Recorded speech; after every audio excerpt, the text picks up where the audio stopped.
अहिल्यानगर जिल्ह्यातील तालुका अकोले येथील पिंपळदरी चास परिसरातील रयत शिक्षण संस्थेची कर्मवीर भाऊराव पाटील प्राथमिक व माध्यमिक आश्रमशाळा येथे सामाजिक कल्याण एवं मानव संरक्षण संघाच्या वतीने एक हात मदतीचा शैक्षणिक मदत हा सामाजिक बांधिलकी जपणारा उपक्रम उत्साहात पार पडला।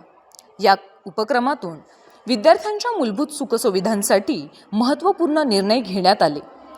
कार्यक्रमादरम्यान आश्रमशाळेसाठी सुरक्षित व स्वच्छ स्वतंत्र किचन बांधकाम तसेच पत्राशेड उभारणीचा संकल्प जाहीर करण्यात आला। विद्यार्थ्यांच्या आरोग्य, सुरक्षितता आणि सन्मानाच्या दृष्टीने ही उभारणी अत्यंत आवश्यक असल्याचे मत व्यक्त करण्यात आले। या प्रसंगी Shri Ravindra Mandabai Bhausaheb Alane, director of Atharva water tech solution Pune तथा पुणे शहर जनरल सेक्रेटरी सामाजिक कल्याण एवं मानव संरक्षण संघ यांनी मनोगत व्यक्त करताना आपल्या जन्मभूमीप्रती कृतज्ञता व्यक्त केली।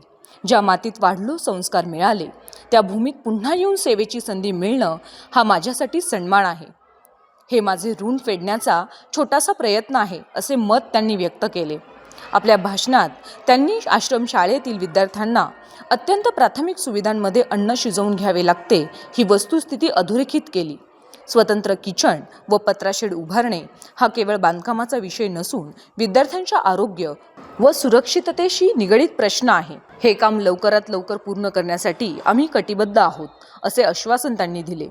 कार्यक्रमात महाराष्ट्र राज्य अध्यक्ष श्री किशोर थोरात, पुणे अध्यक्ष श्री अमित कोकणे, पुणे जनरल सेक्रेटरी श्री रवींद्र आळणे, श्री आशिष कदम यांनी विद्यार्थ्यांना मार्गदर्शन केले।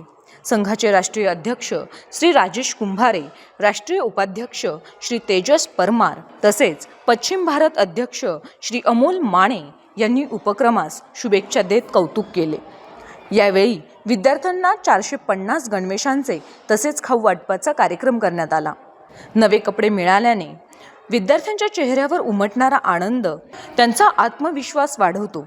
आत्मविश्वास हेच शिक्षणाचे पहिले पाऊल आहे असे श्री आळणे यांनी नमूद केले।